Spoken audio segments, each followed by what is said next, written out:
Let's learn how to become more influential leaders with Kristen Tippit.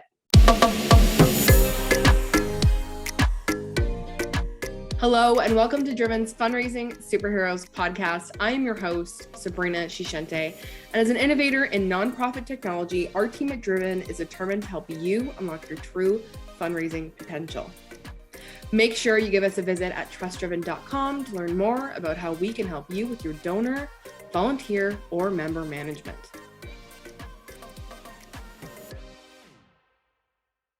Good leadership goes beyond being capable of managing a team. It means learning how to communicate effectively with both your staff and your donors on your values as a nonprofit. And oftentimes people shy away from speaking about these challenges, personal struggles, or even overhead costs of running a nonprofit organization. But if we are going to create a more inclusive space, these challenges need to be discussed. Kristen Tippit is a dynamic thought leader who co-founded Logic Baby, a nonprofit organization that helps parents of NICU babies get the resources and help they need to care for their child. She joins us to share how we can become more influential and impactful leaders. Thank you so much, Kristen, for joining the show today. Yay, thanks for having me. So can you begin by defining what an influential leader means to you?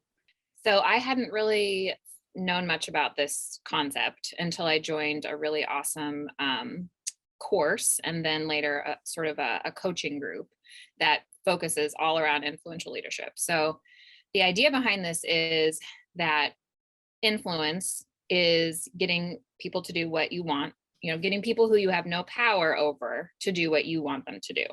And not in like a negative way or like like an evil way, but just like, helping people get to where you need them to be for whatever it is that you're doing. And so as a leader, you have a lot of instances where you need to have people do things that you have no power over. And so it's about like figuring out how to do that. And so it's kind of, I can jump more into sort of what that looks like. But essentially like the bare bones of it is it's allowing people to feel seen and heard, because when they feel seen and heard, they're going to open up. They're going to be open to what you have to say. They're going to trust you more. And so really, at the core of everyone's being, all we really want anyways is to be seen and heard by others around us, right? Both in our personal lives, our professional lives. And so in terms of leadership, it's about showing up that way for the people that you're working with, partnering with, collaborating with, or, supervising, however that looks for you. So really that's just kind of the bare bones of it is allowing people to feel seen and heard in whatever they're dealing with, going through, whatever issues they have surrounding the thing that you need them to do. And, in fundraising, it comes down to, trying to figure out where you can sort of meet in the same place together. So what their goals are and what your goals are, and how can we align those? It's not really about like, hey, give me this or, I need you to do this, but it's more just like, okay, what are your goals? What are your things that you want to do with this money? And what are the things I want to do with your money or with your, time and talent? And kind of combining all of those things together. But if you can come to the conversation, any conversation you have with anyone, with that mindset, then you're going to really open up a lot for that conversation and for that relationship. The more I talk about leadership on the show, the more I'm realizing it's less about your traits and more about what you can give back to the people that you're serving. So I think that that's a really good example. If you go in with the mindset of how can we help each other, it's going to be so much better than how can I make this situation better. Yeah. And I think part of it too is sometimes I think we're so attached to the outcome that we push and we push and we push to try and get what the thing is that we think we want out of it.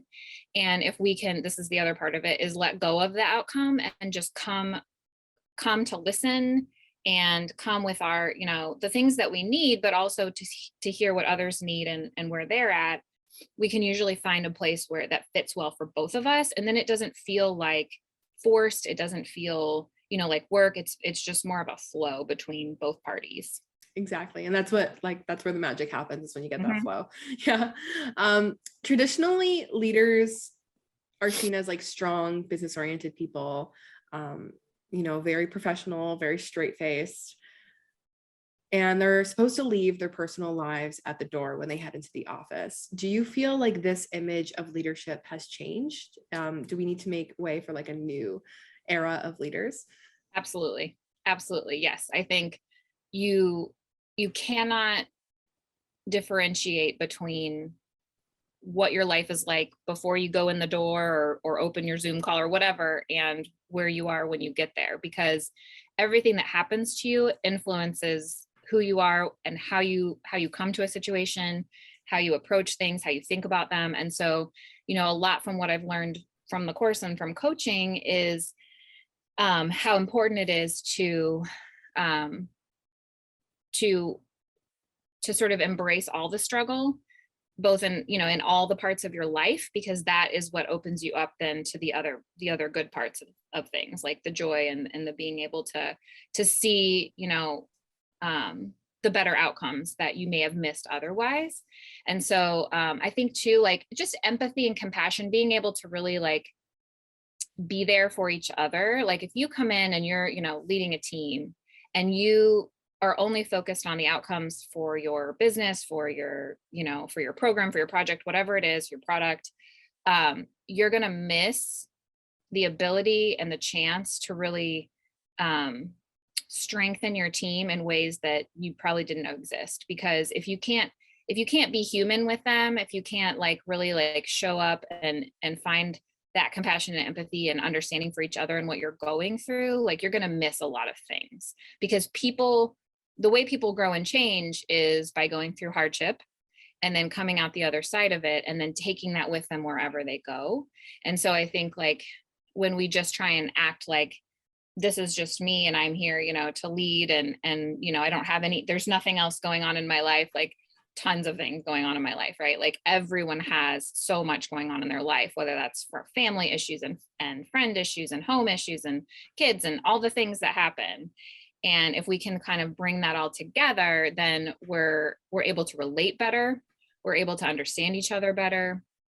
And then in terms of like influence, I mean, again, that's like, I'm seeing you for who you are, all the parts of you, all the parts of you. And then if I can see that, then I can help hone in on the strengths that you have to offer and all of the things that you bring to the team, to the workplace, to your life, to my life. And we can really like find a good fit. It's kind of like a puzzle, it's like, okay, what are the things that you bring from your whole person, into this space? And sometimes it may morph and change. And see, that's important to me. Like, not just to stick to something for the sake of sticking to it. Like, okay, this is your job description, so that's it. And these are the things you do. And we don't look at anything else. Like, oh, wait a minute, I noticed you're really good at this, or I noticed you're really good at that, like really kind of building on that and drawing from that and letting people show up as their whole selves so that they can really fit into the best place they can in your team. I mean, you're going to get the most out of the whole experience, and you're going to get the best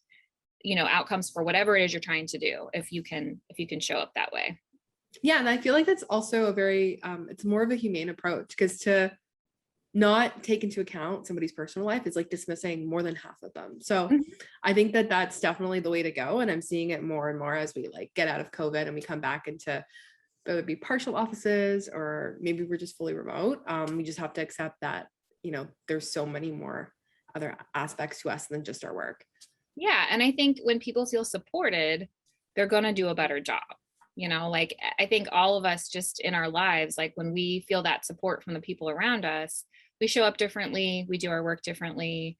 Our needs are being met. So we are able to like fulfill sort of the full gamut of the things that we're able to do. And so, yeah, I think it's incredibly important. We talk about it all the time in my coaching group, is like, we have a mastermind where we bring like an issue to the group, and then we have like a certain amount of time to hear from everyone and hear their wisdom. And sometimes it's just a personal issue. Sometimes it's a friendship issue, or an issue with the kid, or issue with, another interpersonal sort of situation.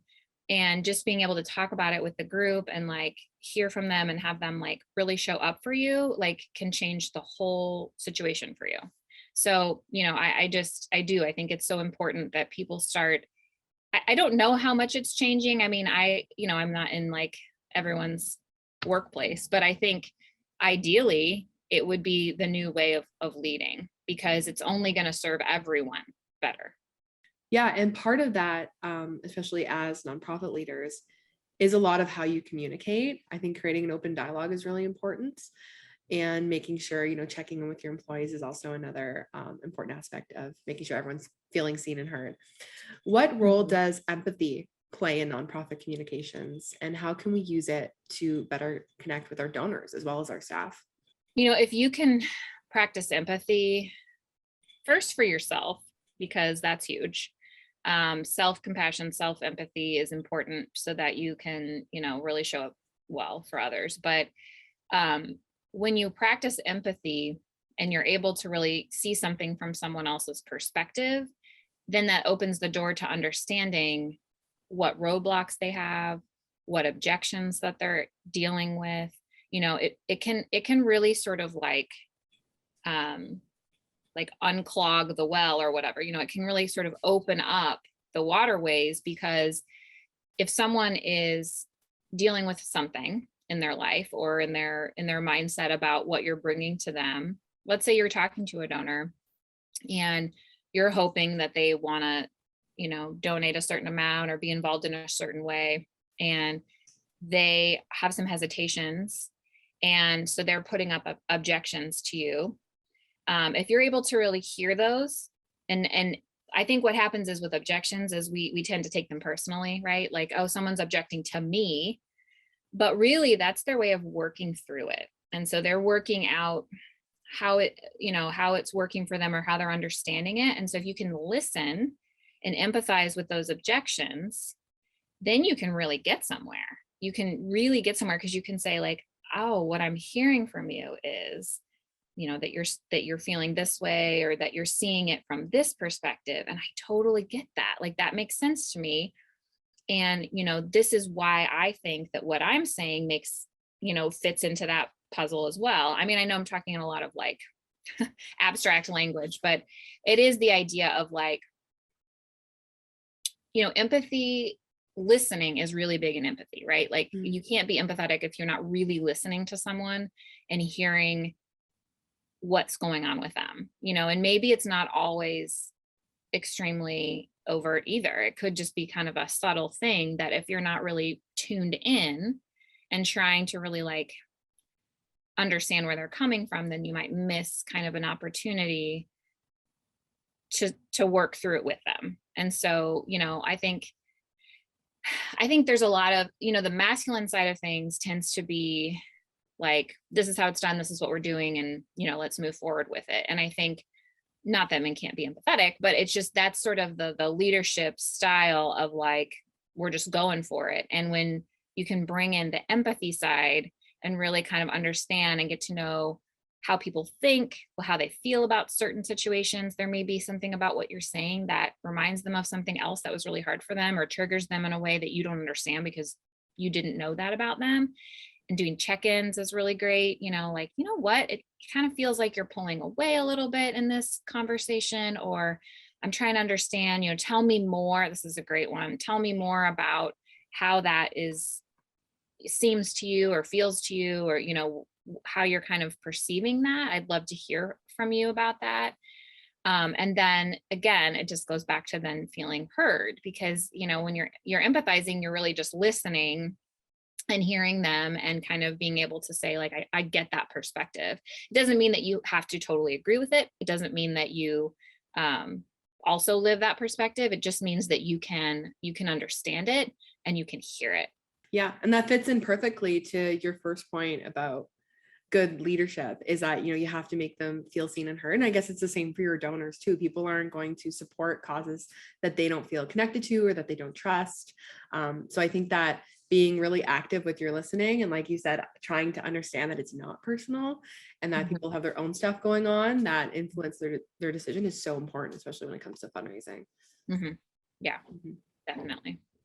So many organizations shy away from speaking about their overhead in their marketing and fundraising. And this is something that really surprised me when I started in the space, because they're so important. Having a place to work, having good staff, they're integral to running a successful organization. And yeah, there's still this stigma around talking about overhead costs and talking about funding overhead costs. So how can we begin to shape our narratives and be more progressive and not shy away from talking like a for-profit? Right. Oh my gosh. So important. Yeah. I think we are somewhat moving in a better direction with some of these things. You know, I've heard a lot of nonprofit speakers at different conferences I've been to that have been sort of like radical about, you know, like how crazy is it that we beg for every dollar and we have to account for every single thing that we do. And, you know, just to get $1,000 grant, you have to like have all of these things in place, and it has to go, you know, how many paper clips are you going to buy with this? And like each thing is accounted for, right? And it's insane, because that is not what happens in the for-profit world. Like nobody has to explain where anything is going. It's just, you know, this is what we're doing, and we're getting you what you know, asked for, whatever that product or situation was, consulting, whatever. So I think we just have to own it more. I mean, we just have to really be honest about it. Like, to run a nonprofit takes people. It takes people, because what we're doing is making a social impact. And so that requires people. It requires time and energy and people's talents. And that's just how it is. And I think just being, you know, starting that conversation more and being just really open about it. Like, yes, this money goes to fund a person's position so that they can do the work that is our mission. You know, for us at Logic Baby, it's all about connecting with parents and providing them with information and support and advocacy training. And that doesn't have anything to do with like office supplies or, it might, but a lot of times it can be technologies, which are really important. It can be, you know, just people's time, because that's really what we're doing is when you want to connect with people to make an impact, if you want to teach them something, or you know, that's what you're paying for. That's where the money is going. It's going to, for them to use their knowledge and expertise to help someone else. Mhm. And so I think, you know, just, and I don't know, I mean, it's a big shift, and it's probably going to take a lot of time to actually like make that shift. I mean, I wish there was more. We're actually participating in a kind of a neat program here in St. Louis called SLU Start I-Corps. And it's like it's not quite like an accelerated, but it's similar in that they have a lot of mentorship and leadership. There's some funding opportunities, and it's more like what a for-profit could go through, you know, for what they're trying to accomplish.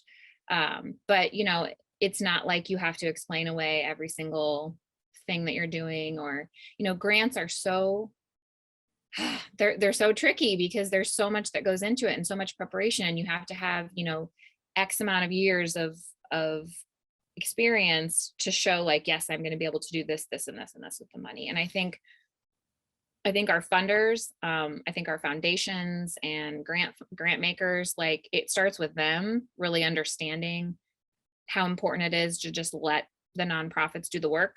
Mhm. And if they believe in the mission and they believe that it should get done, that should be it. Here's some money. Here's some money to make it happen. And, you know, we'll expect to see like some sort of result from it, but like, it's gonna, you know, and also sometimes some of these things are hard to measure. Like someone's quality of life improving is kind of a hard measurement space, Yeah. right? Like for us, we're trying to create a better experience for parents as they go through like a very like traumatic sort of crisis situation. And, you know, sure, they can say like, yeah, it was easier, or like, but it's a hard thing to measure. And really it comes down to like an individual level of like, this made a difference to me while I was going through it. And, you know, having this, being armed with information like really helped me out. But these are sometimes hard things to provide data wise for outcomes. And, you know, that's what everyone's so focused on. What are your outcomes? What are your data points? And so I think just relaxing on that some would be just incredible. I think we could do a lot more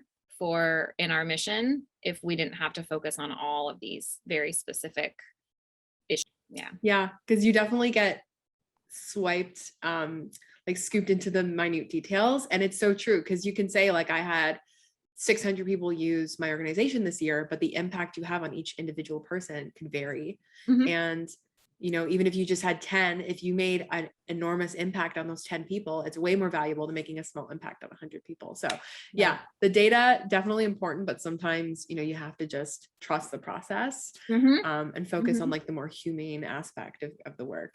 Yeah. So my sort of hope for the future for funders is sort of letting go of some of that control. I think it comes down to like wanting to like, I need to know exactly how this is going to be spent instead of maybe building a relationship with the people who are going to be spending the money and saying like, I trust you and I love what you're doing and I just want to see more of it. I mean, that's, if I had the money to fund folks, that's what I would be like, you know what, I like you and I like what you're doing. And I wish that I had that for myself, for whatever the situation is, and, go for it. Amazing. Let me know how it goes. Yeah, exactly. If you had one last piece of advice you would give to nonprofit leaders on how they communicate and they handle their messaging, what would it be? I mean, I think we all just have to show up authentically, because showing up authentically means that you are totally yourself and you are not trying to be a version of yourself that you want people to see that isn't real and that like doesn't encourage a lot of openness and good communication and empathy and compassion and all these things that we've already been talking about. So, all you have to be is you.